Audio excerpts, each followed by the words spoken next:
Hello guys, yeah, I know it's a long time since I made a video, but since my exam's over, I decided to make one. So this video is going to be about exponents. So in case you don't know what it is, let's go from starters. Firstly, an exponent is basically looking at the mildest point of view.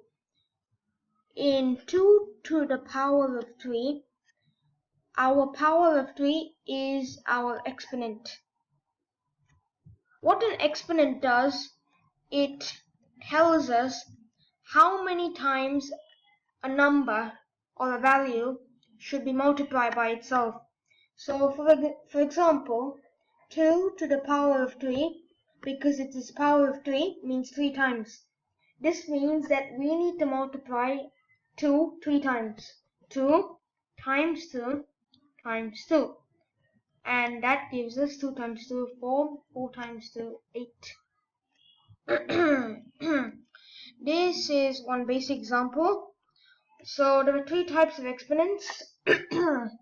And the first one is a square, which is the power of 2. Next one is a cube, power of 3. And yeah, there are many more, but let's start with this. We have this happens to be our square. You've heard this a lot in your exams. A square, power of 2, and the cube is to the power of 3. So if we have a look at that, just remember this basic. 2 to the power of 2 is a square, 2 to the power of 3 is a cube.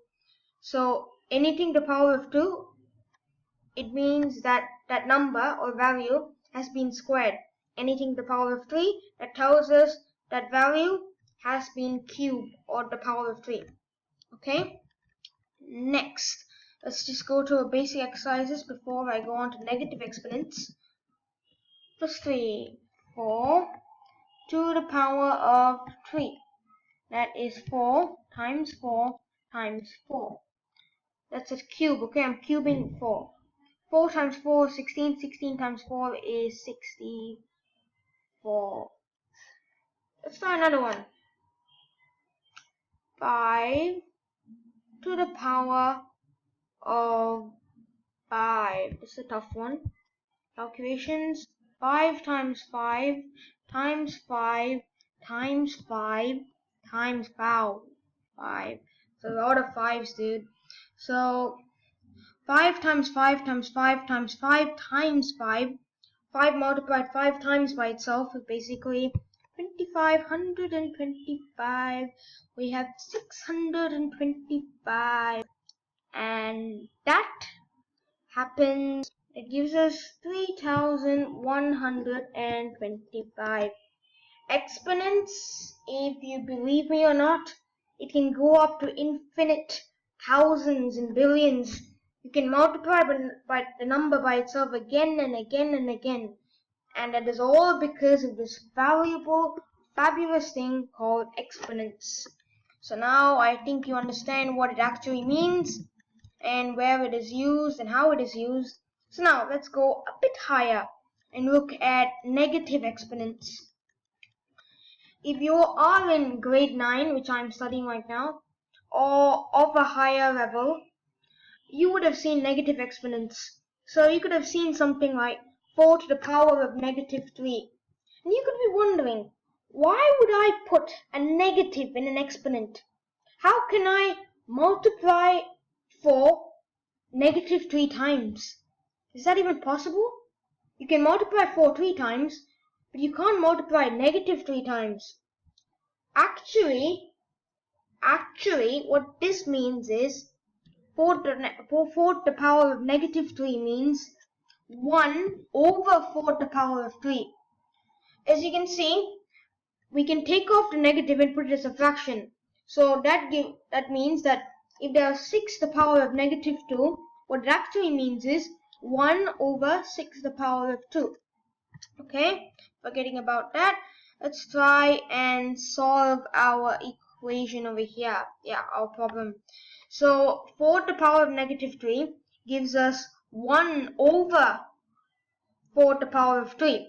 So we just, to start off the thing, we need to get rid of this funny negative thing. We don't want it. We can't solve it with the negative. So we turn it into a fraction, so we completely forget about it. So what this means is 4 to the power of 3 is 4 times 4 times 4, which gives us 64. So 1 over 64. Therefore, 4 to the power of negative 3 equals 1 over 64.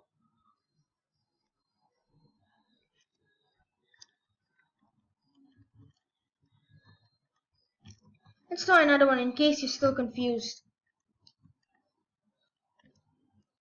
6 to the power of negative 2 equals 1 over 6 to the power of 2. So first step, get rid of the negative. We hate it. We don't want it. We change it into a fraction so we can forget about negative, okay? Next, we simplify it. 6 to the power of 2 is 36. 1 over 36. And our answer is as simple as that. Next. So now you know how negative exponents work. We change it into a fraction and we solve it. Now, a bit more complex. Fractional exponents.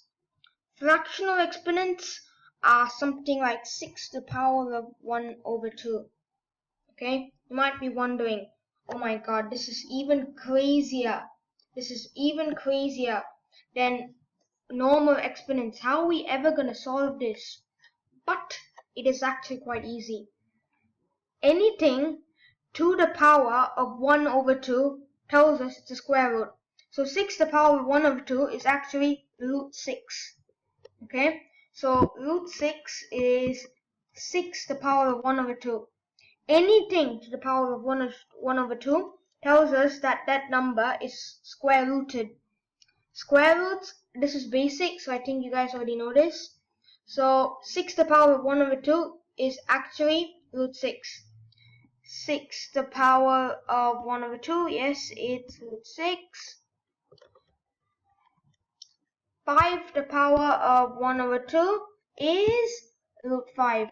So remember this, anything to the power of 1 over 2 is a root. Okay, so to solve this, just change it into a root. Use your calculator. Just change it into a root first. It's the basic step. You see this in your exam. First step, change it into a root. Okay, after you change it into a root, type it inside your calculator and you will get the long decimal. The answer for root 6 is actually, according to my calculator, 2.449 ... So it's like a long decimal. You just simplify it. Round it up. But you just take it to 2 decimal places, which is 2.45. That's simple. Anything to the power of 1 over 2 is a root. Next up, a bit more complicated fractional decimals. Okay, so let's have something saying that, you see something like 6 to the power of 2 over 3. So what this actually means is that it is on a cube root. What this actually means is that the bottom number over here is actually outside the root and the top number is actually inside the root. So what this actually means is a cube root, 36. You find a cube root of 36 and you calculate and you find the answer. Just remember that the top number in an exponent, put it in simple terms, comes inside our square root and our bottom number comes outside the square root. You convert it, you type the same thing inside your calculator and you will find the answer.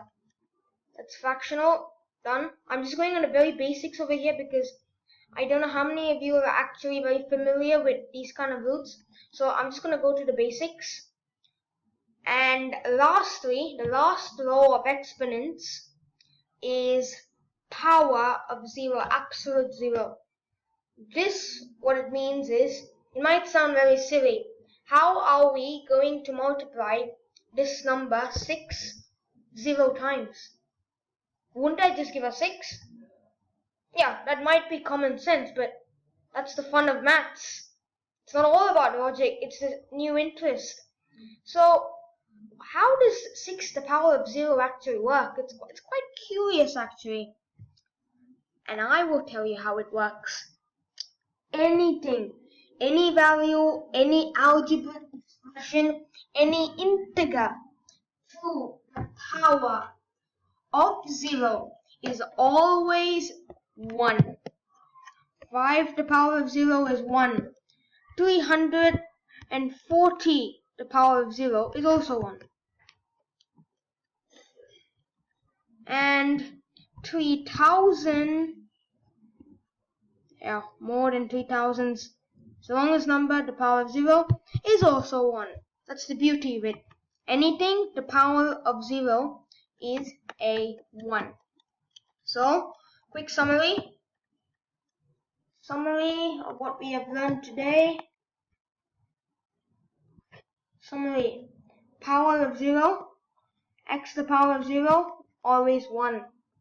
Number 2, x to the power of 1 over 2 is always a root. Next up, I'll give you a number. 2 to the power of 3 equals 2 times 2 times 2, which is actually 8. And what's the first thing we've discussed? Main thing of exponents is how many times you multiply it. So it can be any number as long as it's multiplied again and again and again. Besides that, the last and one of the most important rules is x to the power of negative 2 equals 1 over x. X over x. Sorry, the computer is quite confusing. Let me just change the brush size. X to the power of 2. Okay, summary: x to the power of 0 is always 1. X is just a value, okay? Don't just think it's only for x, it's like any value. I'm just showing you in a graphical representation. X to the power of 0 is 1. X to the power of 1 over 2 is always a root. X to the power of 3, is like x times x times x. In this case, I replaced x with 2. And in x to the power of negative 2 equals 1 over x to the power of 2.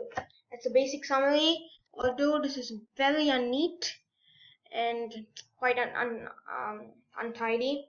You can just remember this, or take a quick screenshot of it, or visit my website and I will give you a quick list of all of this. And thank you for watching this video about exponents.